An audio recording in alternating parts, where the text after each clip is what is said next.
If everybody could just have a seat, we'll get started. I'll call the meeting to order at 6:31.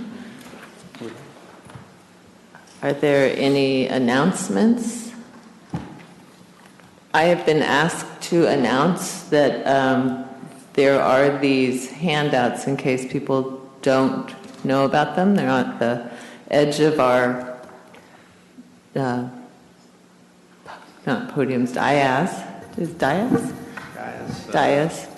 And it's just information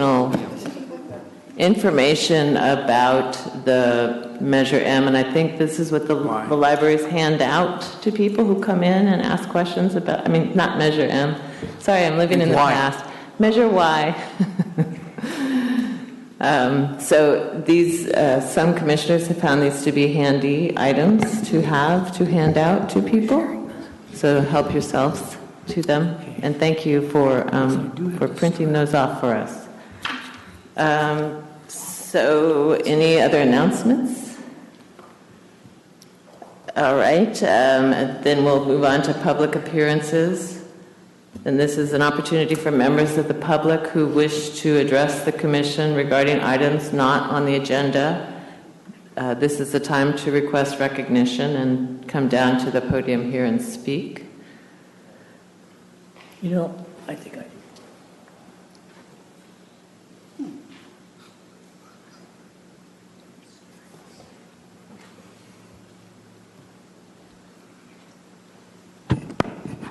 Am I on?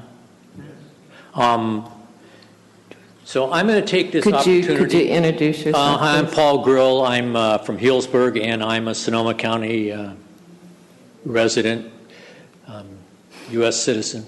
And I'd like to take this opportunity to encourage everybody in this room. Thank you.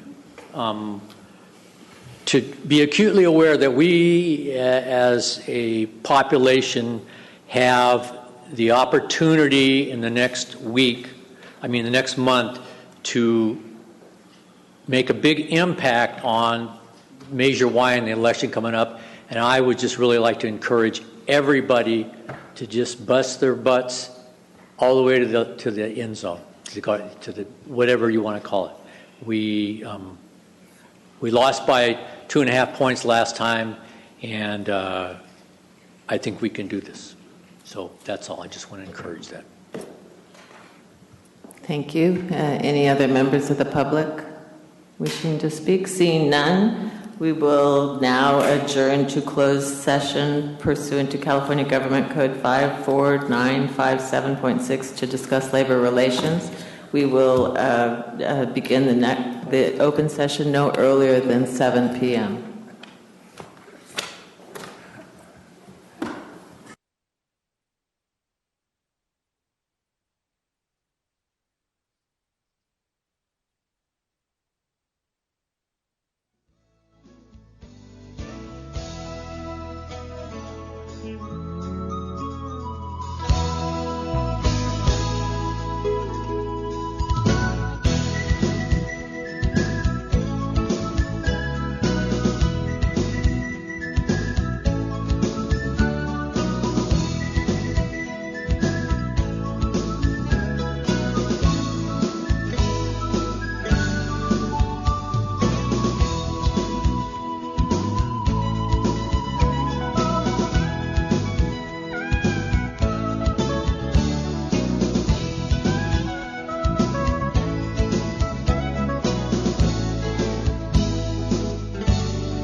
I think we have one person missing, so I'll just wait a minute. Make it back from upstairs. Oh, you don't need potty talk.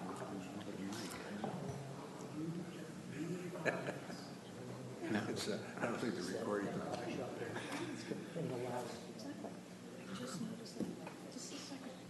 Okay, where is that?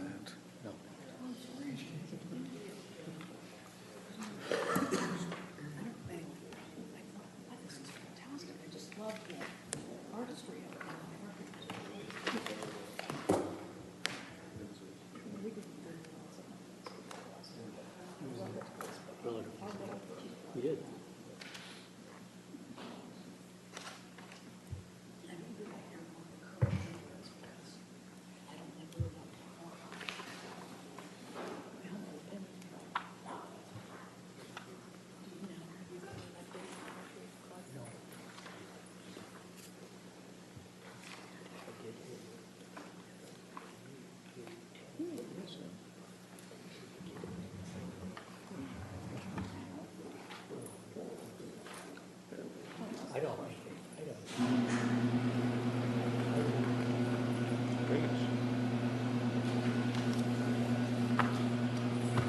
So I went to a Windsor planning meeting last Wednesday night where they want to rebuild the civic center, Right. the town hall, Right. all that stuff. And basically, the current library is like 7,000 square feet. And so they're proposing, are talking about a 20,000 square foot library on 2 stories. And then the location that's currently the library will be an event center with like multiple meeting rooms, including a really big one. So that would give space for bigger library events. Yeah, could take place. Because we currently have a pretty small forum room. Yeah. And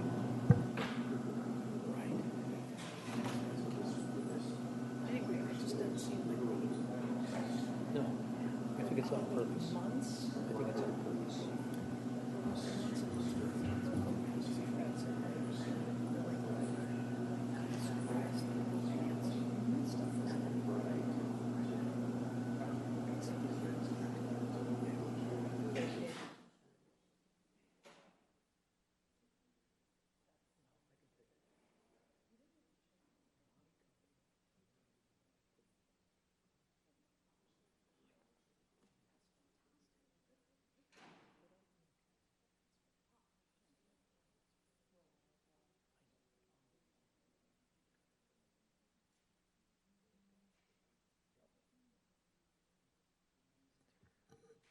Okay, I think we'll get started. It is 7:09, and we are going into open session pursuant to California Government Code Section 54957.1. And I will report the closed session meeting was on labor relations, and I am pleased to report that the Commission has approved the contract with our union SEIU 1021 employees, and that contract will be in effect tomorrow, October 4th, and go through June 30th, 2018. So thank you very much, everybody.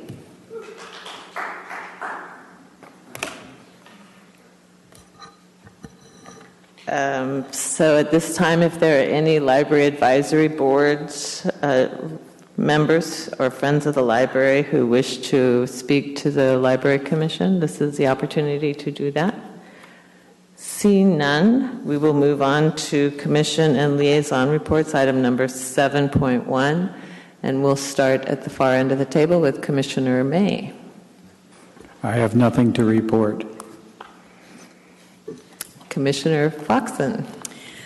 As a result of the presentation I made at the beginning of the summer, Joe Paula, one of our council members, invited me to the school board committee meeting that was held in September.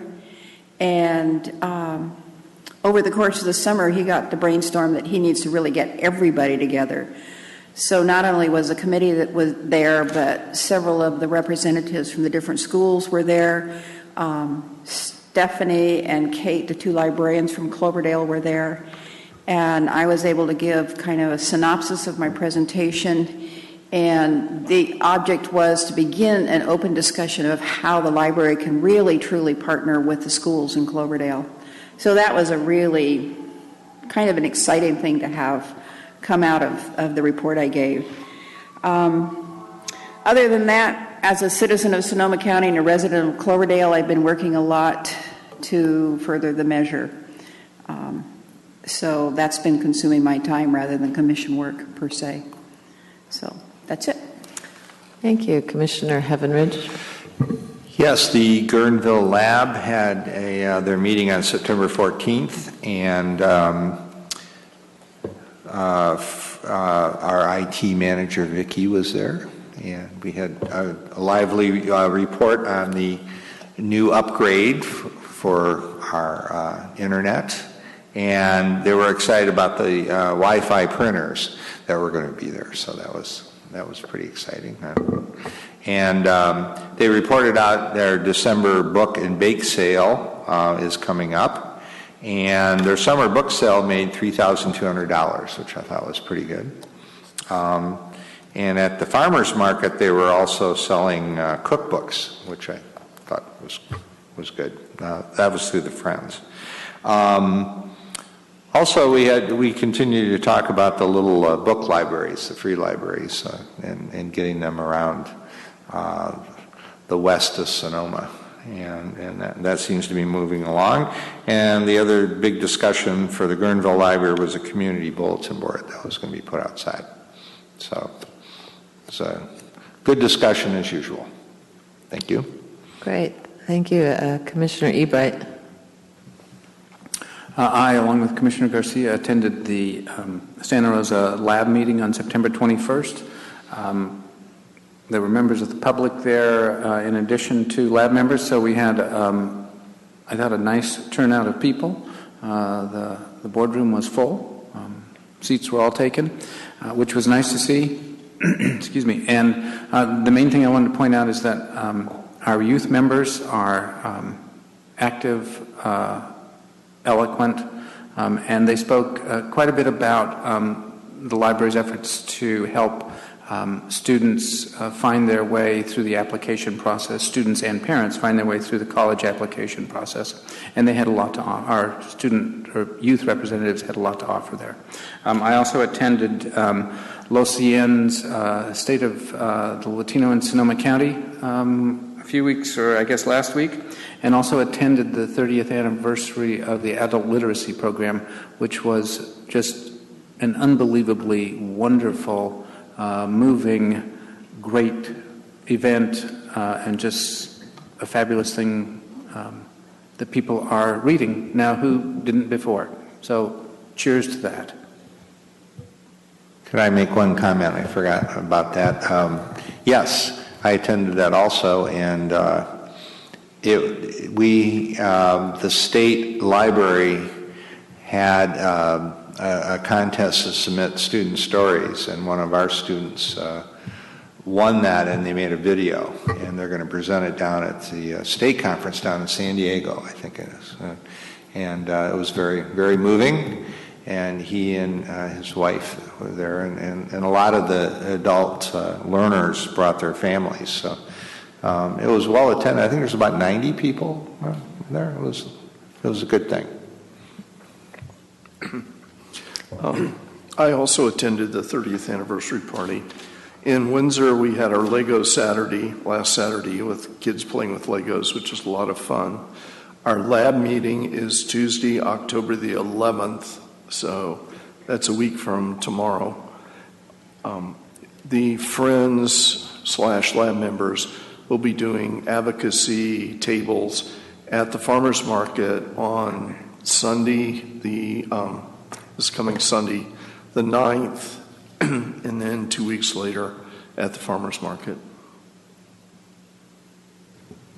Thank you, Commissioner Neff and Commissioner McKenzie. Yes, hi, thank you. I actually had the literacy anniversary on my calendar, but I had 3 other things that I had to pick, and I really wanted to go on, so apologies. I hope I can go to the next one. We had a fantastic outreach at Founders Day on Saturday. It was unbelievable, having done Farmers Market and National Night Out, and I think we've done something else. Anyway, this was the big deal in Rohnert Park. The organizers have every school, every junior high school and a high school, all participating in this parade. And so all the parents are there watching their kids in the parade. And then they all get over from the parade, and then they rush over to the community center. And so there we were with our booth, and we were just mobbed. I mean, we had lines. We ran out of stuff. Yeah, and it was just wonderful. And we had our branch manager was there in the morning, and our children's librarian in the afternoon. We had a student, a Sonoma State student with us. We had a lab member with us. We had a library volunteer with us. So it was a really mix. Nancy and I were going up and down the line, talking to all the adults and passing out information on the health classes and hoopla and everything else. So it was just a great buzz, and it was a fantastic experience. It was just incredible as I made to order for library outreach. So anyway, it was a highlight of my week.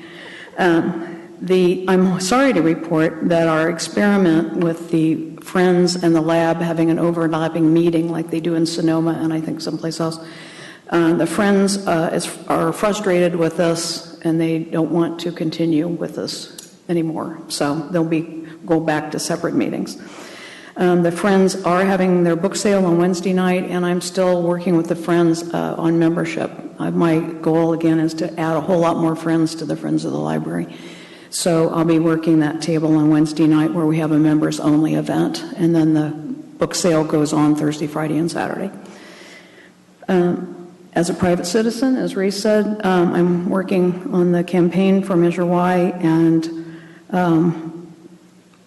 I am very proud to say that the City of Rohnert Park was the first, and hopefully not the last, government entity to formally endorse the measure. So I was down there last Tuesday night answering a few questions, and we do have the endorsement of the city. So anyway, very pleased about that. Thank you. Commissioner Grill. I guess I'll open with as a private citizen, I too have been working on Measure Y, and we've got some great big Measure Y signs right up on 101, visible north and south. Also at the intersection of 101 and 12, we got another one about 40 feet in the air, and then another high visibility places. So flipping that off, becoming a commissioner again, I kind of want to say this with a heavy heart, is that we're losing a long-term, full-time library specialist, Cynthia Gallagher. She's retiring, and she probably wouldn't be retiring for a few more years. But there are challenges that we don't seem to be able to meet, and she's leaving us, and I say that with a heavy heart. That's all. All right, Commissioner Hauser. I have nothing to report. Commissioner Smith. Yes, I also attended the Lothian Breakfast last week on the 29th. It was a wonderful event with some great speakers. Also last week, I attended a meeting of PEO International, which is a women's group, along with Nancy Cleven, the branch manager at Rohnert Park, and Kate, our wonderful children's librarian. We're invited to their meeting to demo some of the apps and our mobile app to the ladies of the PEO International. It was well received and appreciated and a lot of fun. Thank you. Commissioner Garcia? I, too, attended the Lothian Breakfast. I think, and there were some really good speakers there, but one of the take-home messages was that right now, in 2016, you can find a Latino to serve almost any position that you have because they're out there with degrees and work experience, and that is a take-home message for me and for those of you who are hiring for the library. In addition, There'll be a big book fair for the Santa Rosa branch. That was another thing about the labs. And the thing about the youth members for the Santa Rosa labs, they talked about advertising on Pinterest and Instagram. Remember? And that's how you reach us, said the eloquent 16-year-old, right? And other than that, I don't think we have another meeting for the rest of the year. Okay, thank you. And so I will report on the activities of the Friends of the Sebastopol Library. They had a book sale, I think it was 2 weeks ago, a week ago, and I was told that by Saturday they had made as much as they had made the whole previous book sale. So they were feeling that it was very successful, so I don't have a final count on what they had amassed as far as purchases, but they were feeling very good about it. The Library Advisory Board in Sebastopol meets this Wednesday, so I do not have a current update. They are really seeking more members for the lab out there, and I think we're losing at least one of the youth members. I think their term has ended. So, and I also attended the 30th anniversary celebration for the library's adult literacy program, and I was so impressed with the stories and the book that had been put together, and the speakers, and the video of and I'm sure I won't get the name right, so I won't say it, but he was a very charming person who was the star of the video, and Kathy, maybe you could, what was his name? Jeffrey George, and it was such a great story, and he spoke so beautifully about his experience and how he got through the program and how hard it was to make that first step to get in the door to start it. And I was just thinking that it would be great if there was a way we could link the video from our website. And I don't know if you're planning to do that after the event or not. But anyway, it was really lovely, and the booklet that was put together was very well done, and it was a pleasure to meet all the attendees that had come to that event.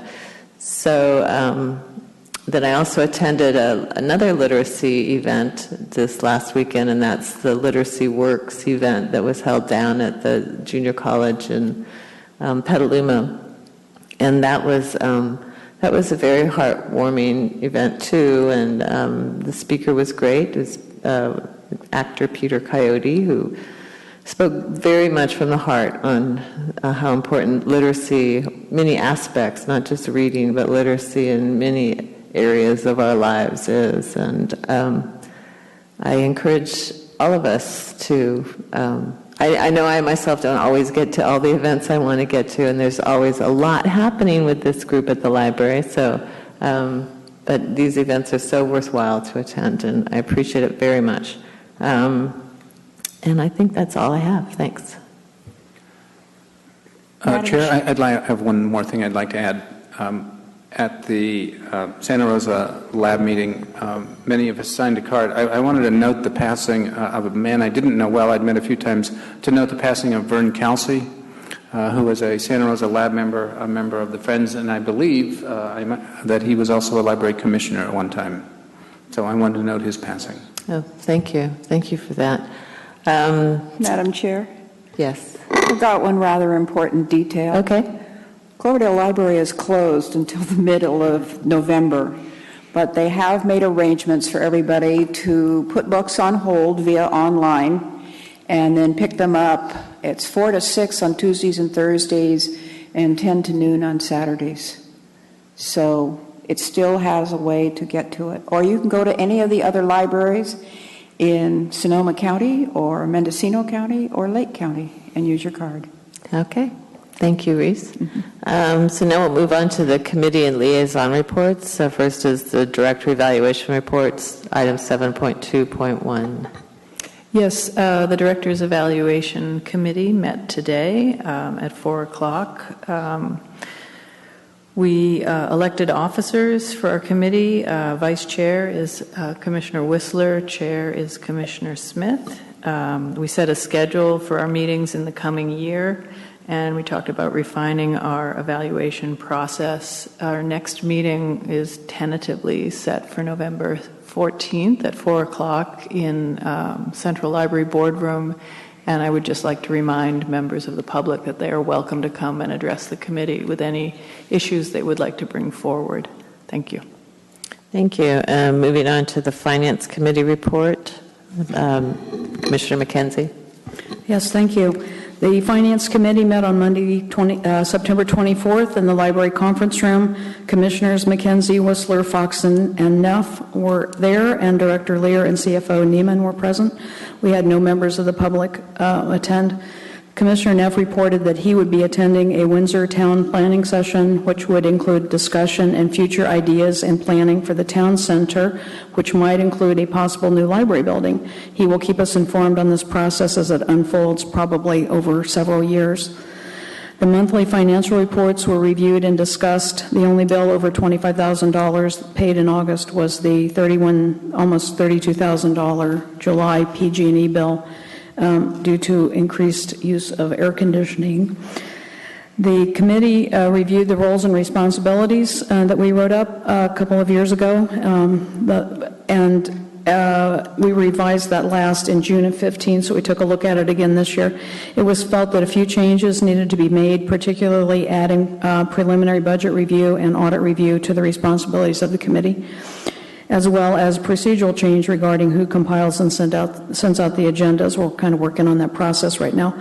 A revised document will be reviewed by the Finance Committee at the next meeting and then forwarded to the Commission here for review and approval after that.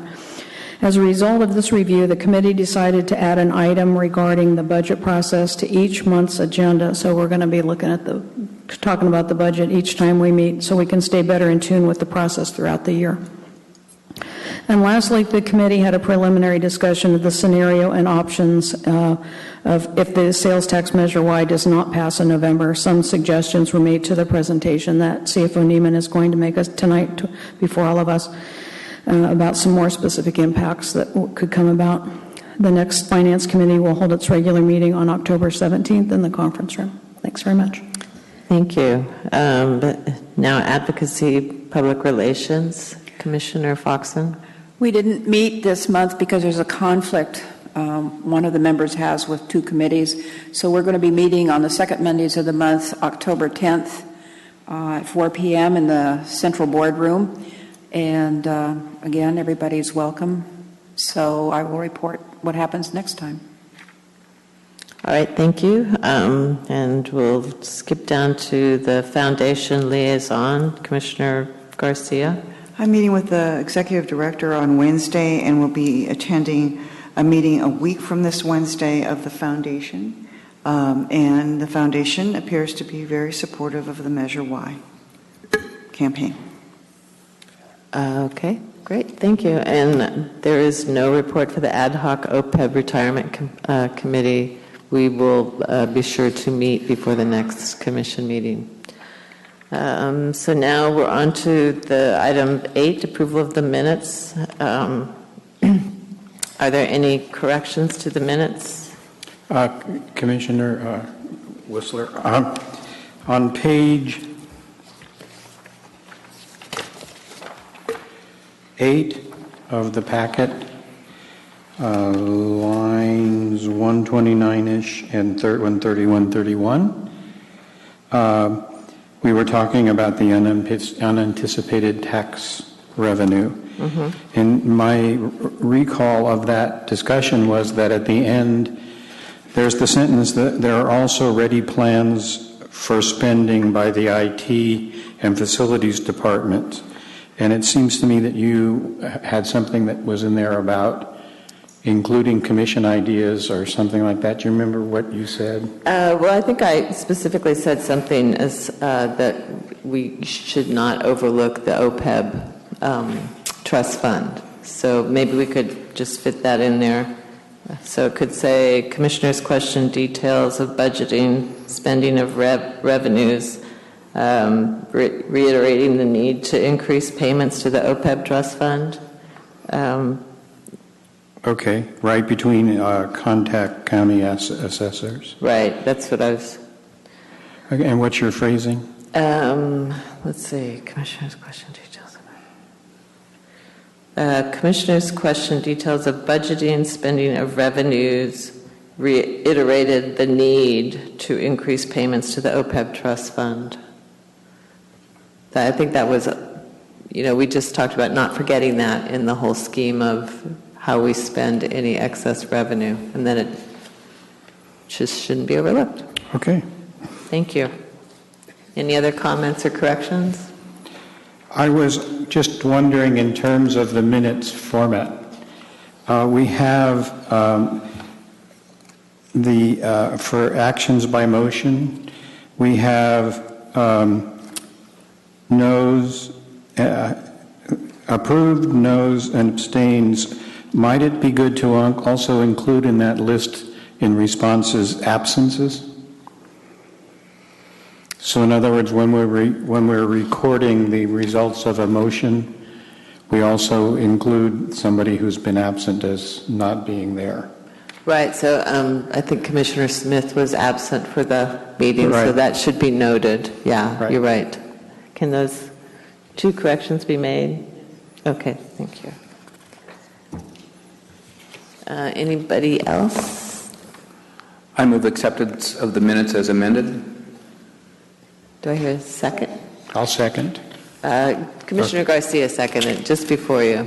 So we have Commissioner Ebright made the motion and Garcia seconded. All in favor? Aye. Aye. Opposed? Abstentions? Abstained. Commissioner Smith abstains. All right, so let's move on. Correspondence and coverage, I believe we've seen what there was by email, is that correct? Jane, you sent out the press coverage and the correspondence by email? Okay.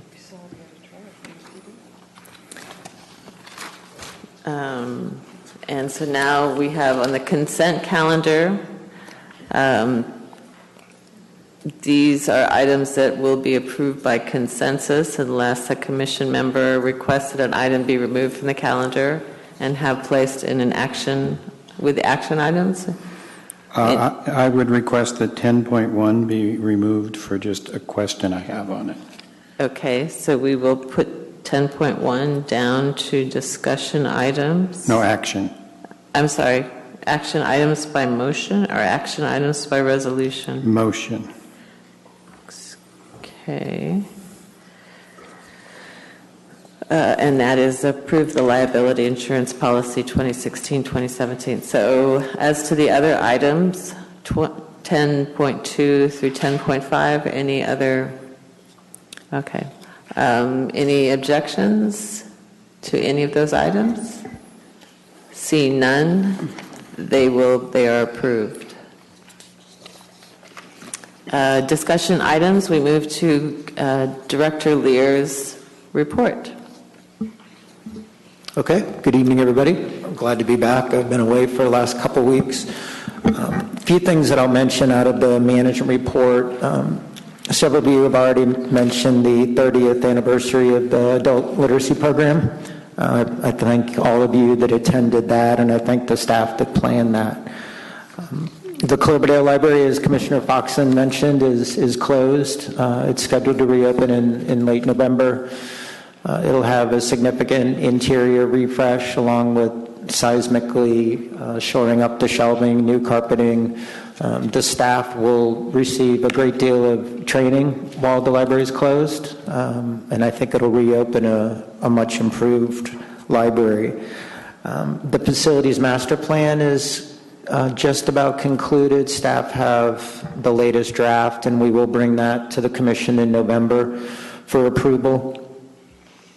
Ken Neiman, our CFO, and I have been going around to all the library locations over the last couple months, Ken's been presenting an overview of the 2016-17 budget, and I've been presenting staff with an overview of Measure Y and kind of how we got to the point of pursuing additional tax money.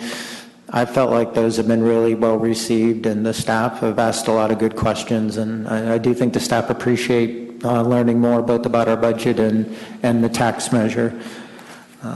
We did hire someone into our new community engagement position. That person will start in mid-October.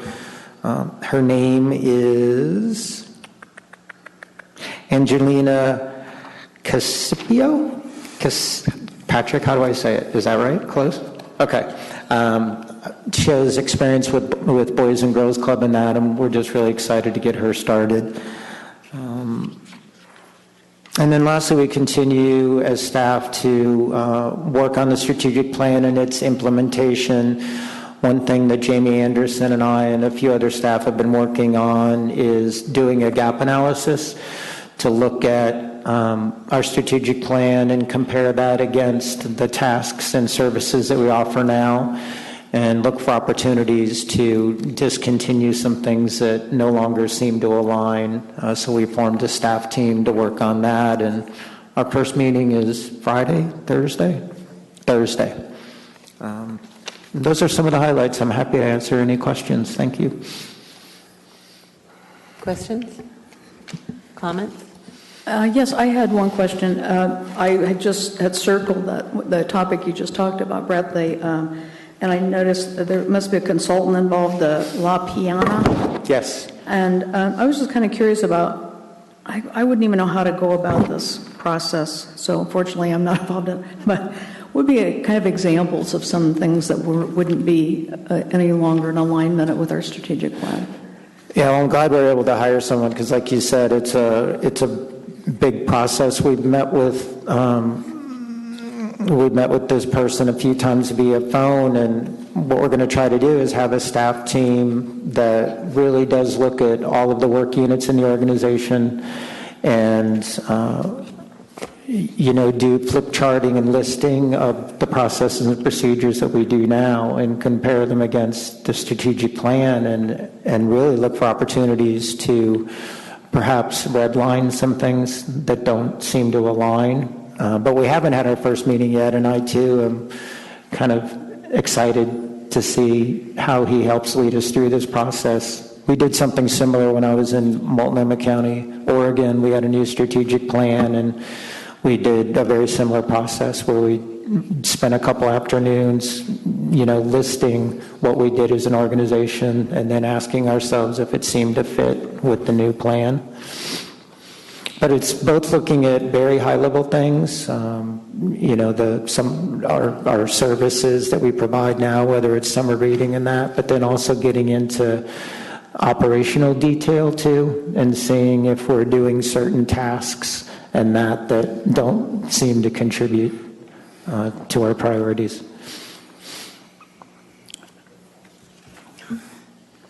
I had a question. Page 72, digitization of 154 reels of the Petaluma newspapers. And it says the Sonoma County Library staff will have access to the collection without charge. Is it going to be open to the public also, or just staff? Do you want to address that, David?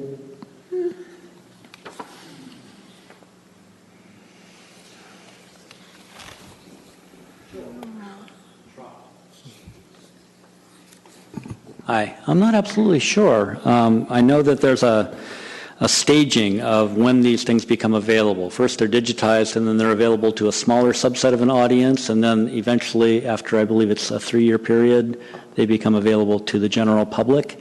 And this is so that, in theory, the company that is investing in the digitization and indexing of these newspapers can reap big profits for a little bit of time before they become completely public. But we will have access through staff-mediated searches and so on in the meantime. That's part of the deal. Okay.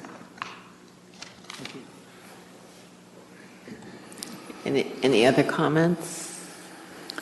Yeah, I just had one more thing, if you excuse me. I wanted to applaud everyone who was working on the Sonoma County Reads. I think we've talked about this briefly before, but it's such a huge undertaking with partnering with the Junior College, Sonoma State, Sonoma County Office of Education, Creative Sonoma, KRCB, and Copperfield. And I'm just really impressed, and I'm looking forward to updates that we might get on how this all plays out. Yes, thank you.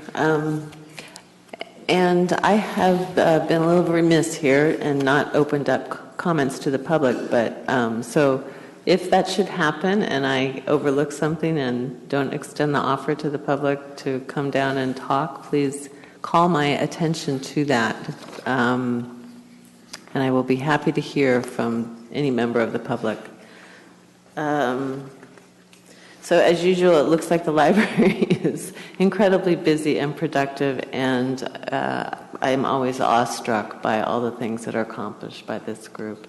And the IT improvements sound like they're going along lickety-split. Thank you.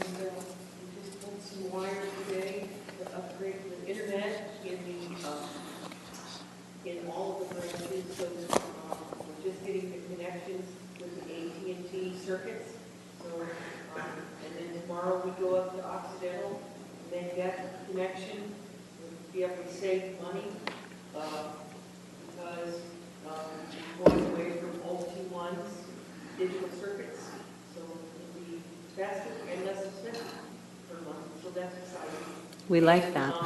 Thanks to you all, we have now kicked off the network project, so we have started to order equipment and gear, and we'll be pulling wire first in the Cloverdale branch when they have the carpet rigged up, so we can, Cloverdale branch will be the first one of the branches to be connected to the larger infrastructure. Great, thank you.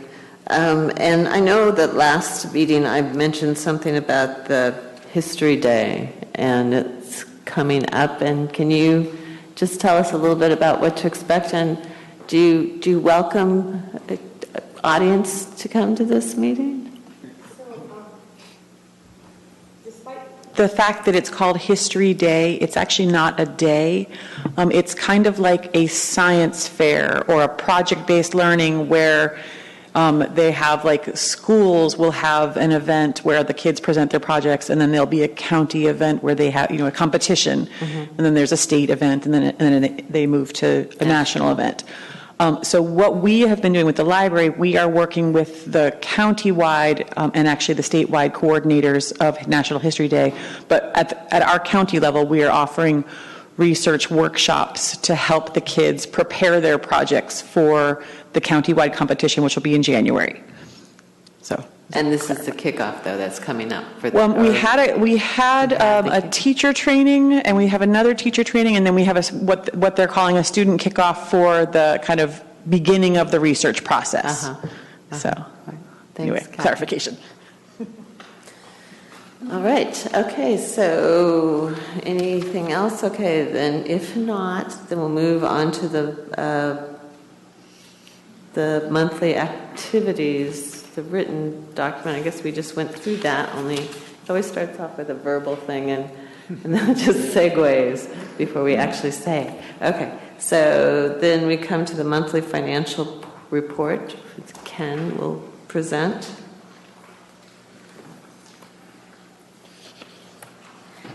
Hi, the financial report starts on page 75. One thing I need to correct, that I didn't update the second paragraph where it talks about year-to-date revenue and expenses there. The total revenue, the total expenses over revenue at the end of August is a little bit over $2.5 million. The total revenues through August were $48,900, or 0.3% of the total budgeted revenue. And then the total expenses were $2.6 million, or 13.6% of our total expenses, the budgeted. I apologize for not updating that paragraph. I was sitting there scribbling right now.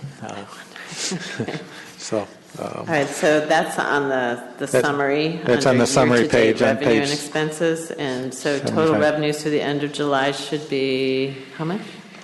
Total revenue, 48, almost 49,000. It's on the next page. And then total expenses, 2.6 million. So. Okay. All right, thanks for that correction. Yes, and Commissioner McKenzie talked about the PG&E bill down there that requires reporting already. The two other items to point out was the expenditure line items that are currently over budget because of some large one-time purchases. The 51209 expense, there were a couple annual invoices that were paid for 2 database descriptions or subscriptions in August. And then we bought a large amount of computer equipment to replace older public catalog equipment also in August. And so that threw the computer equipment line item over budget right now. Those will come back in line as we move through. 51209 and 52142.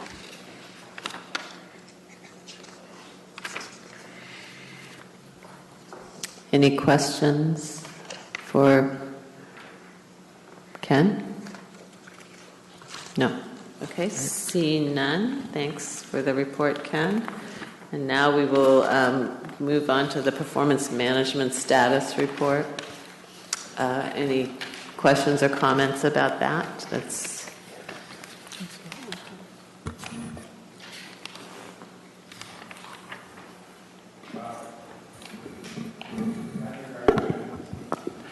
Are you going to say something? I already mentioned it in part in the document. So this was impacted to a large degree with summer read and all the other busy things that happened during the summer. A lot of performance management reviews come due in the summer. It's an unfortunate case of timing. And then also I was not able to give full attention to just having been out on a leave of absence during much of the summer. I will say all the managers have been reminded again of their obligation, and Jane will be going forward sending out a monthly reminder notice to managers about what's coming due and so forth to hopefully keep us better on track. That sounds good. Any comments? Okay, thank you, Patrick. Now that takes us to item 11.3, actions if Measure Y does not pass. And this is something that the library has talked about a little bit, but we thought that it would be important to put it into a kind of a formalized discussion. And Ken put together a slideshow for us and a discussion beginning. Right, thank you. A month or so ago, we discussed moving forward if the tax measure passed and the preparations that management and administration have done to begin to look at what the budget would look like for that. This is the other end of that. If Measure Y doesn't pass, what's it going to look like for us as we move forward? We thought this was important to bring to your attention so you're aware of it, so you're not surprised if we get into this situation, and also to let you know that we are looking at this as administration and management and thinking about it and moving forward one way or the other. So the first couple slides just talk about the library, and if we stay like we are, status quo. We're open 40 hours a week. Only, as we've talked about many times, only one of our branches are open on Sundays, Central, for 4 hours, and all the other branches are open on Saturdays for 6 hours, and no Monday hours at the current time. Could I just interrupt for just a second? I don't know that everybody has the handout of the slides, and it looks like these might be a little difficult for them to see. So there are copies up here in the front. if people want to come and grab one, that might be helpful. Thank you. Thanks, Ken. And given our current hours and the access to the libraries, you can see there, over 30,000 school children in the county don't have access to what we have in our libraries on Sundays and Mondays, and for that matter, only one evening a week. There are 9,000 job seekers in the county that can't access the want ads or apply for jobs in all but one of our buildings on Sundays when those job announcements come out. And, our computers and our network, as we said, are really used by our residents. There's still 90,000 residents of Sonoma County that don't have a computer at home, and over 125,000 residents in the county without high-speed internet. So we are a place that a lot of county residents come to use those types of things. And people continue to wait up to 6 months for a bestseller. So those are the things we do really good with what we have right now. We provide excellent service. It's just that we have limited access because of the hours that we're open and the services that we provide. And, there's basic library services at risk, as we've talked about numerous times going through the budget. The youth and adult education have been privately funded, and by privately funded, I mean most of the time over the past few years, it's been the friends and foundations that have provided the funding for those. The library facilities, as we've talked about with Cloverdale, is the first one that's really getting spruced up a little bit, and every one of our libraries, maybe with the exception of Sonoma and Sebastopol, who recently went under renovations, need help desperately. There's 30, 40-year-old furniture and carpet in a lot of these buildings. There's no computer labs in any of our buildings, which is unusual for libraries these days.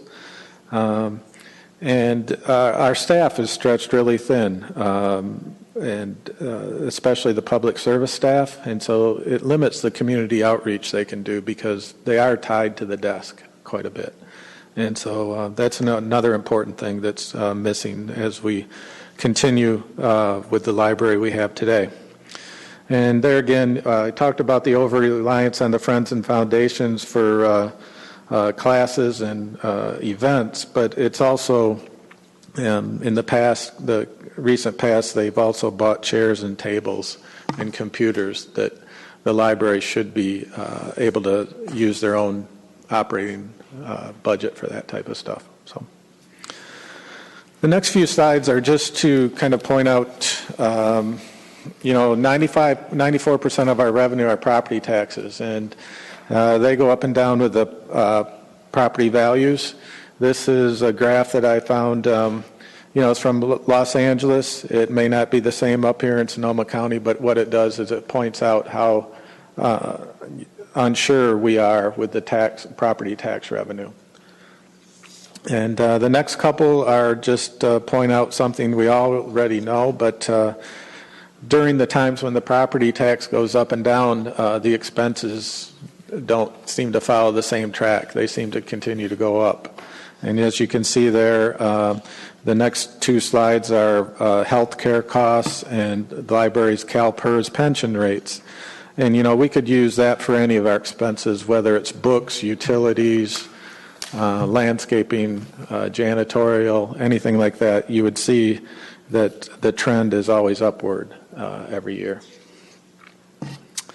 I'm not flipping through there very good, am I? I forgot about that.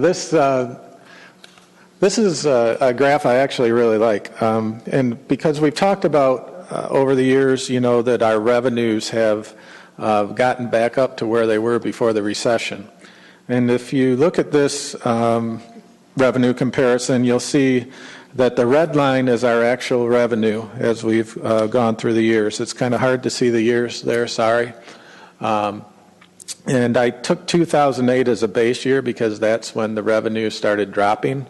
And if I apply the consumer price index the purple line shows where our revenue should be. And that's the revenue that would help us cover all the expenses that keep going up over the year. And you can see that even in 2016, this year, we're about $1 million short of where our revenue should be if we took the consumer price index into account. So I think this one really also shows that, you know, when the recessions or dips in the economy come, it takes years for the revenue to catch up with things. And it's not just real numbers, it's, you know, what are today's dollars really looking like. So the next graph is something that you've seen I've shown over and over during the budget workshop and other presentations. And this is based on quite a few assumptions, but what we think will the budget will look like as we move forward. And this is assuming a constant revenue growth of 3% of property tax. And as you can see, the next couple of years we're pretty close to break even, but as time goes on, those lines get farther and farther apart until out in, I'm having a hard time reading these two, 26, 27, it's a $1.2 million gap. Now, you know, this is our reality as we look at things. This, like I said, is assuming a constant 3% property tax growth. There's a $300 interior refresh in each of these years, $150,000 deposit to OPEB, and to cover those two major items, it's a use of $450,000 of fund balance every year. Now, the next graph is something that I think is probably closer to our reality. You know, we've seen an uptick in revenues through the last 5 to 7 years. And, you know, everybody talks about the bubble or when the next, when it bursts the next time or the next recession. And so I put in a dip of 2% in property tax revenue in 20 and 21. And then kind of flat for the next year, and then an increase of 5% and then 3% after that. And you'll see what that really does and what this is likely to happen. And, you know, if we could all predict this, we'd be doing something different than we're doing today. But what this really points out is what a dip in the property tax revenue will do to us, and that we will need to make difficult decisions whenever that does happen, because those are some big gaps. That's 1.4 million that first year, then 2.1 million, and it goes up to 26, 27. It's a $2.5 million per year gap. So it's not fun to look at, but it's something that we just have to keep in the back of our mind as we move forward here. The next page is a graph that you've seen over quite a few times. It's our percentages of 17 budget. And as you can see, when we take into account personnel and materials, that only leaves approximately 15%, 16% to the rest of the items, whether it's the facilities, the educational programs, IT. And we've seen that over the years where we just keep getting more and more deferred maintenance on our buildings, on our IT infrastructure. You know, like I said before, we're relying on the Friends and Foundation to pay for a lot of our classes and events. So there isn't much room to cut here as we move forward, and if that big dip comes. So then I want to start talking about the difficult decisions that we may have to make. You know, if what I said before on those graphs comes true, we'd still fall farther behind in items that have already been deferred. The building maintenance, you know, the annex roof needs replacing, the interior upgrades that we've talked about, lighting, things like that. 1.5 million in IT deferred items. A new library system is needed pretty soon to keep up with things. Modern equipment for our patrons and computing labs. And the collections, if we had to cut there, we would have more outdated books on our shelves, longer waits for popular items, and not able to react to the ever-changing marketplace, which is just going a bit nuts with the technology in the collections area. And as we talked about before, we would still have the access to the libraries minimized or unchanged, and that's a big part of it. So my recommendation, if we get into this type of situation, would, number one, what expenses would we cut? I think the first thing probably would be to go is the refreshes of the buildings. And we got a picture of Northwest there. You can see some of the really old furniture, shelves without shelf ends, things like that there. And then just a picture of what could be in our buildings is the next one. So the next step I would go for would be the OPEB, funding the OPEB trust. We've talked about it. We've put $1.1 million in there so far. That's earning about $60,000 per year right now. We have $6.7 million of obligation sitting on our balance sheet, and that'll grow over the years if we don't keep funding the trust. But that would be the next place where I would recommend making cuts if we have to. And then the bigger things, the items that we saw on the pie chart, if we have to get there, then I think the next place to go would be the collections.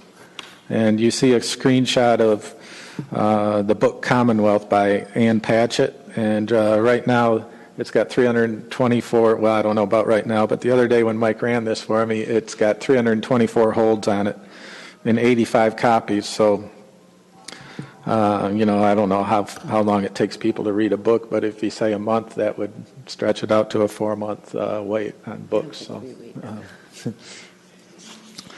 So that would be my next recommendation. And then if we had to cut even further, then we would probably be looking at hours of operation and most likely staff. And as you can see there, it has the hours of operation from 1981 till 2016, went from 70 hours to 40.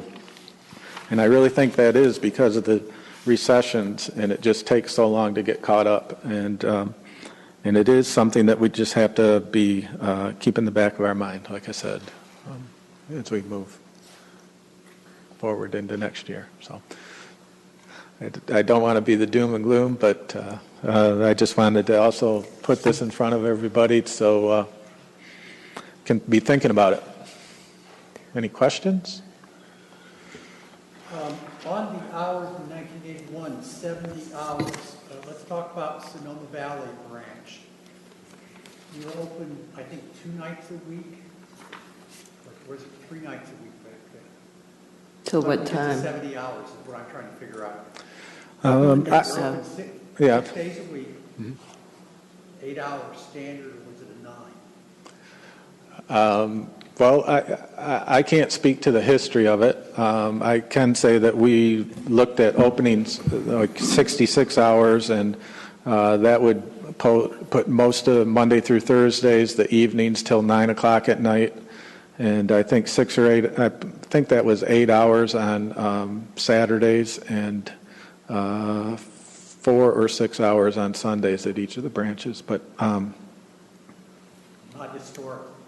Well, the JPA actually is written to where all of the full-service branches do have to have the same number of hours other than Central. So the libraries have been open the same number of hours historically since the county system was founded. Now we can go back and look at exactly what that was at Sonoma, but the total number of hours would have been the same at Sonoma and Petaluma and Guerneville and the other libraries. I'm probably not phrasing my question.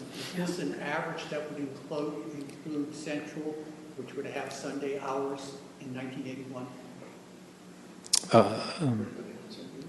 You're not sure? Okay. I think it was per location, but I can't speak to each individual. Central had more hours. Yeah, I understand your question now. I can't remember. I may have been the one that created that table, and I can't remember right now if I averaged the hours or if I looked at the libraries other than our rural stations in Central and got it from there.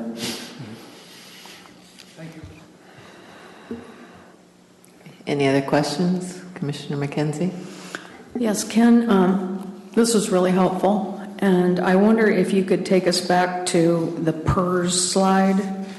Mine aren't numbered, but it's about 3 or 4 pages in, and talk a little bit about the PERS so we all understand what that means and the fact that it's going up pretty significantly.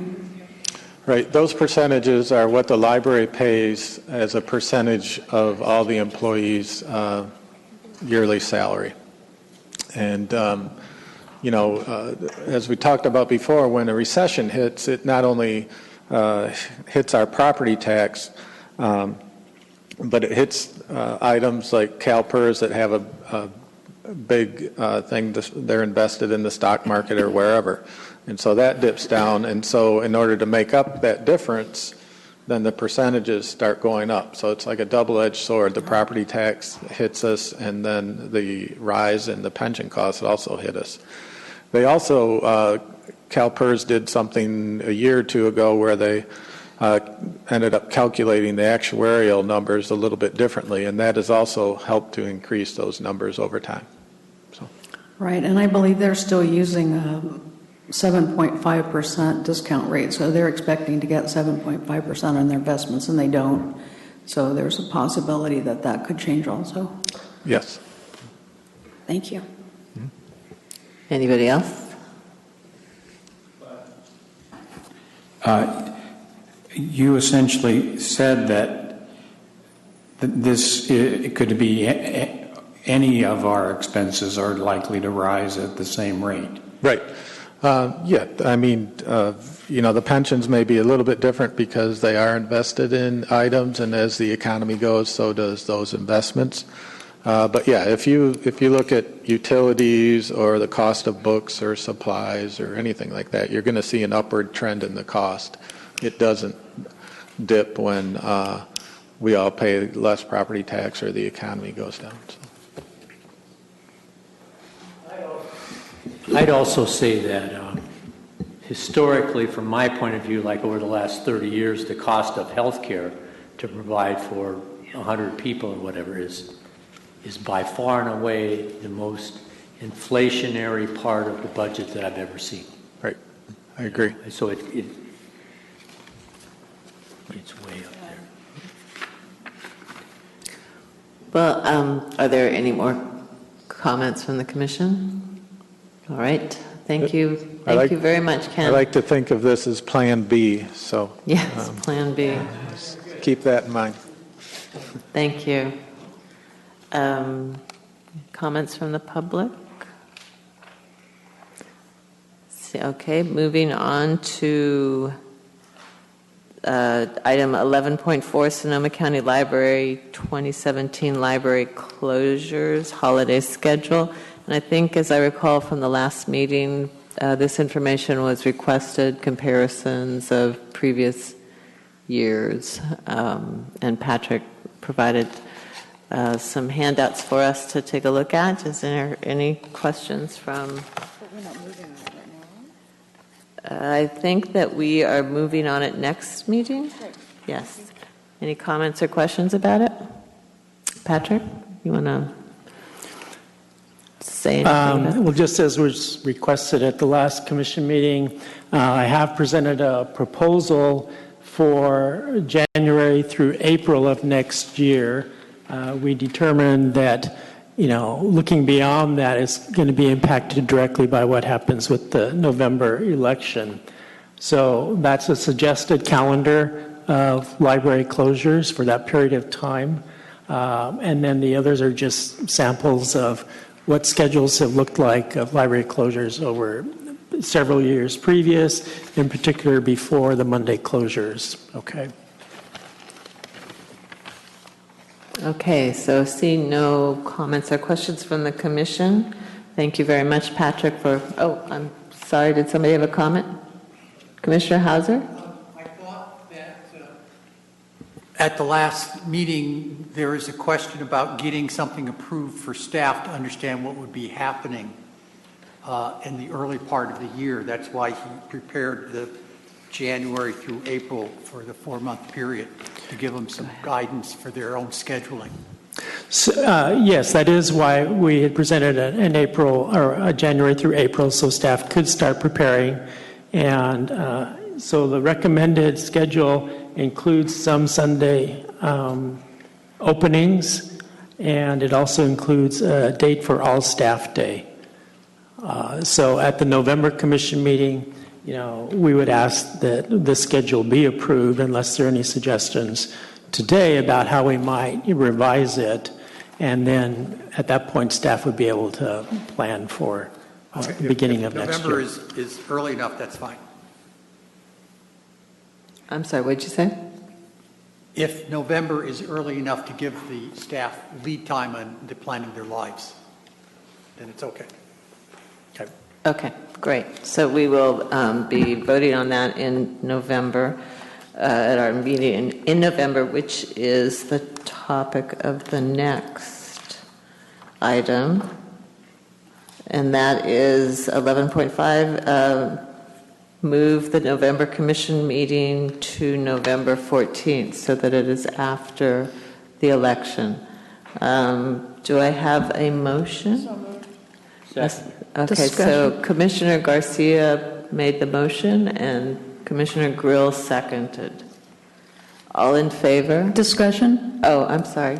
Sorry, Commissioner McKenzie. Yeah, I have about 2 months ago booked a trip to Indiana for my mother's estate business that I have to go back there for, and I booked it around the commission meeting, so I wouldn't miss a commission meeting. I've also been very involved in the last 2 campaigns, or the 2 campaigns for the sales tax measure, so I really don't want this. I'm arguing passionately that we don't change this date.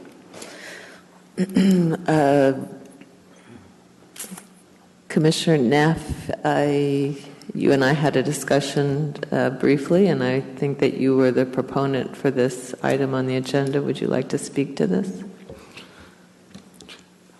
Well, the current schedule of the commission meeting is the night before the election. We're all going to be sitting there with our fingers crossed, etc. And I felt that if we delayed the meeting a week, we could have a happy meeting or an unhappy meeting, depending, rather than having to wait until the first week of December to start our discussions, Plan A or Plan B. So that was my only. I just thought the timing was kind of awkward. Okay, so we have a motion on the table. All in favor? Aye. All opposed? No, with great disappointment. Okay, so we have Commissioners McKenzie and May opposed, and the rest is unanimously aye. Well, the rest is aye. Could I make another comment? By changing meetings like this, I was one of 2 people that got a letter written about me because I missed 3 meetings last year. My mother died, I got really sick, and I had my 50th high school reunion. I put in a lot of time for the library other than that, and so I need to have something to schedule my life around, and like I said, this was a very important trip that I have to go back to Indiana for, so I really hope we don't lightly change the schedule because, I have to, be able to plan. So, thank you. Okay, I think we all appreciate that, and thank you, Barbara. So moving on to action items. Elena? Excuse me. Oh, I'm sorry, Commissioner. That's all right. Maybe we should recommend that if something like this occurs and we change a meeting and Barbara won't be able to make it, I don't think she should be docked for it because we've changed the day, and she specifically Right. planned around No, it. I understand, and it So will I think maybe we certainly should somehow be include taken- that in this process. Okay. Commissioner Grill? In that context, correct me if I'm wrong now, we are going to be able to, like in your case, wherever you happen to be, you would be able to be in on this meeting beamed in. I did that on my summer vacation, which, I didn't have any control over. My brother booked it. So I did this, and it's extremely awkward. It's possible. It's not a satisfactory experience, I can tell you, having gone through it. For one thing, you're on vacation, it's kind of like then you have to go back to work while you're on vacation. But also you have hours, it's 3-hour time change. I mean, it's not an ideal situation. It's possible in an urgent situation, but it's certainly not ideal, having done it. Any other comments? Okay. Then we're going to move on to action items by motion. And as you'll recall, we moved item 10.1, the approved liability insurance policy, down to that spot. And Commissioner May had made that request. Right. I was interested on page 24 of the packet with the list of drivers. And I noticed that number 1, Tom, is listed as a driver, and I don't know how often he still drives the library vehicles, and that Fergus is not listed as a driver, and I don't know whether he drives the vehicles. So it was just in this list I had a question.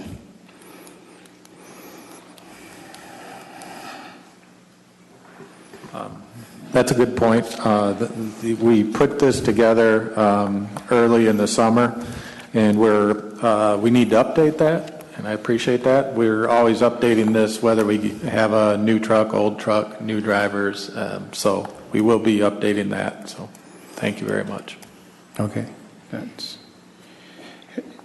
Any other comments, Tim? No. Commissioner Reese Foxen? Yeah, I have a comment that's a general comment. I'm wondering if, given Wells Fargo's lack of integrity in the things that they have done recently or have come to light recently, is this really the best group to go with?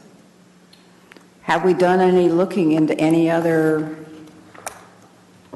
insurance possibilities?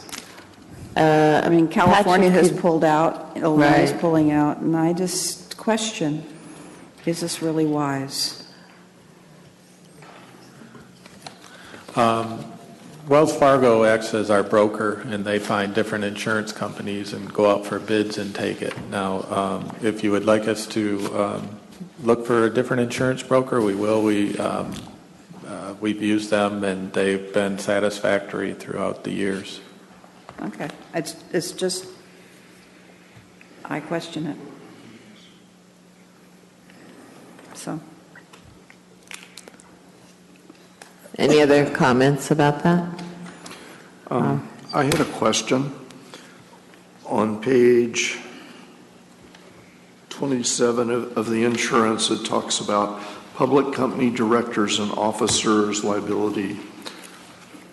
Are the commissioners sitting here, are they directors in this sense of the term? Yes. Okay. Okay, so do I have a motion? I move approval. Okay. Any second? Second. Okay, so Commissioner May made the motion and Commissioner Heavenridge seconded. All in favor? Aye. Aye. Opposed? Me?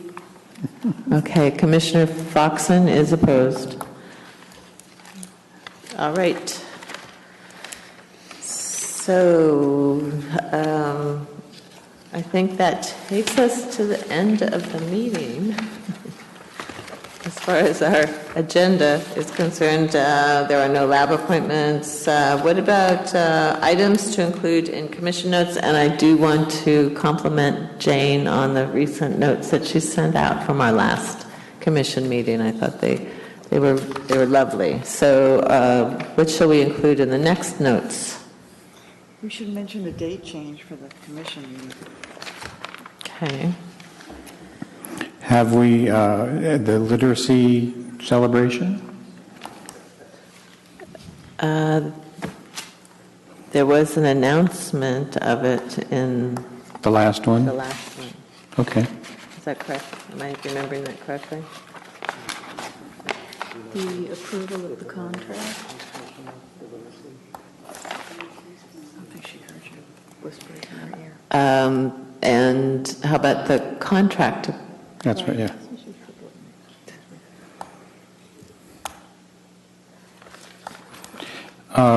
Is there a way to summarize the moving forward without additional funding report that just would come out before the vote? I'm sure Ken can work on that.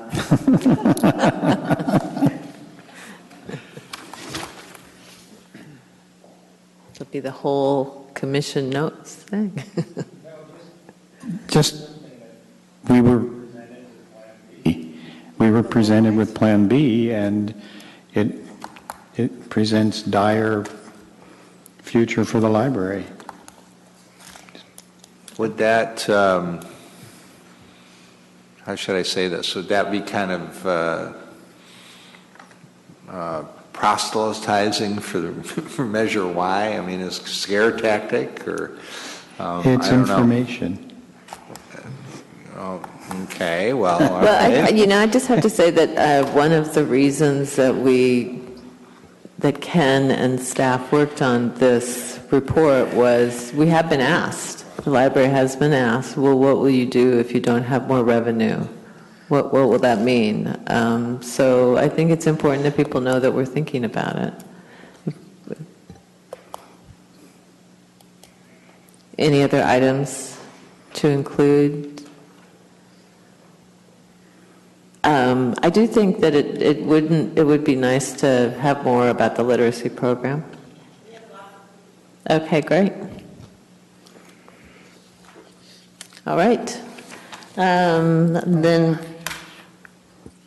what about agenda items for the next meeting? Holiday closure.